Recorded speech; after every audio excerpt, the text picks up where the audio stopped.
They are executed on the spot if they try to surrender or retreat, but these Russian rapists and murderers have chosen near certain death in Ukraine in return for the chance of freedom. Wagner's penal battalions are mercenaries recruited from the worst of the country's prisons and used in suicidal attacks that have echoes of Soviet methods in World War II. On their first day, they get a warning. Те, кто приезжает и в первый день говорит «куда-то я не туда попал», мы делаем отметку «дезертир», и после этого следует расстрел. This is the horrifying reality of the so-called zombie war and how their human wave attacks work in practice. Nowhere in Ukraine has blood been spilled more freely than in the city of Bakhmut, which has become the focus of Russian mercenary force Wagner and its leader Yevgeny Prigozhin. His mercenaries were once a small outfit of crack operatives deployed around the world to further Putin's interests from Ukraine to Africa. But as the Russian army's invasion faltered, he saw a chance to enhance his own personal power by recruiting a band of disposable soldiers and sacrificing thousands of their lives to gain just yards or even inches of territory. With the permission of his longtime ally, President Putin, the oligarch launched a massive recruitment drive, digging into the depths of some of Russia's darkest penal colonies and extracting hordes of murderers, rapists, and gangsters. The Wagner chief promised to expunge inmates' records and grant their freedom after 6 months of service. As many as 50,000 hardcore criminals leapt at the chance to slip their shackles and escape the confines of their cells. The most serious criminals, with the longest sentences, have the most incentive to sign up, and they have proved vicious fighters, with comrades describing some as completely insane. But life expectancy in the Wagner penal battalion is measured in a matter of weeks, if not days. Prigozhin was clear about the terms of his offer during his recruitment drive. He said, "If you come with us, there is no turning back. Nobody will return to jail." They are immediately sent into the worst pinch points of the conflict with little to no training and scant equipment. Squadrons of so-called liquidators deal with those who refuse or try to retreat by killing them. One notorious video showed Wagner fighters supposedly executing a traitor with a sledgehammer. Since late last year, the Bakhmut meat grinder has been the main destination for wave after wave of former Russian prisoners. Prigozhin and Wagner's commanders see these men as nothing more than cannon fodder. They are forced to wade into the kill zone to serve no other purpose than to soak up Ukrainian bullets, exhaust their resources, and wear down the defenders. One insider has described their tactics like so. The first group of 8 disposable Wagner soldiers advances until they are fired upon, and when that happens, they mark their territory with a flag. Then they dig in and call artillery fire. According to the insider, the first group almost never survives. If they retreat, they're executed.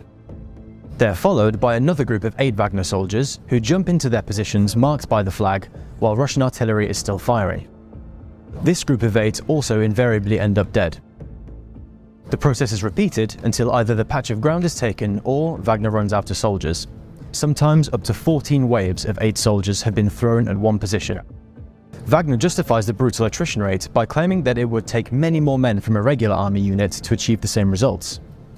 It is only when the Ukrainians are battle-weary and low on ammunition that real Wagner operatives and the Russian army units are deployed to make inroads. Prigozhin's decision to hoover up inmates for war has been compared to that of Oskar Dirlewanger, a Nazi officer and convicted sexual abuser who led an infamous SS battalion composed of murderers and the criminally insane to exact some of World War II's most heinous crimes against humanity. Stalin's army also used penal battalions, sentencing convicts to service in units that were used for suicidal tasks, such as frontal attacks or even mine clearing. But the tactic has proved unquestionably effective in Ukraine. Recent weeks have seen Russian forces gain a foothold in Bakhmut, taking smaller urban settlements around the town, even in the face of huge losses. Ukrainian commanders have admitted as much. Even though Bakhmut and its satellite towns are not of any major strategic significance, concentration of Russian troops there has drawn in much of Ukraine's fighting force and is sapping Kiev's potential to launch counterattacks along other parts of the front line. Prigozhin, whose mercenary group has played a significant part in Russian military successes in recent months, said his ammo-starved forces were the only ones holding the front line together in a video published on Telegram at the weekend. He said, "The Wagner group is the cement that stabilizes everything and does not allow the enemy to break through." But the successes of Prigozhin's penal battalions on the battlefield may also prove to be the source of his downfall. General Sergei Surovikin, a close ally of Prigozhin, was demoted by Putin in December and replaced as commander of Russia's armed forces by Valery Gerasimov, thought to be the chief architect of the invasion. Gerasimov, together with the long-suffering defense minister Sergei Shoigu, has been harshly criticized by Prigozhin in the past for perceived incompetence. Now, the pair are exacting their revenge on the Wagner chief. Earlier this year, Wagner was banned from continuing their recruitment drive in prisons, with permission to do so instead passing to the Russian army proper. And, in a rambling video released this past weekend, Prigozhin complained that his men were being starved of resources and ammunition, alleging that Russia's defense ministry was using the Wagner group as a scapegoat for any failures on the front lines. He said, "If we retreat, we will go down in history forever as the people who took the main step towards losing the war." If Prigozhin's claims turn out to be true, then it appears Russia's top brass are not above cutting off their nose to spite their face. Whether they want to admit it or not, Wagner has been the primary driving force responsible for many of Russia's battlefield successes, but that will come as little comfort for the convicts still awaiting deployment in Bakhmut. Now, with even less support and dwindling ammo reserves, their fate has turned even more bleak. If you enjoyed this video, don't forget to hit like and subscribe for more.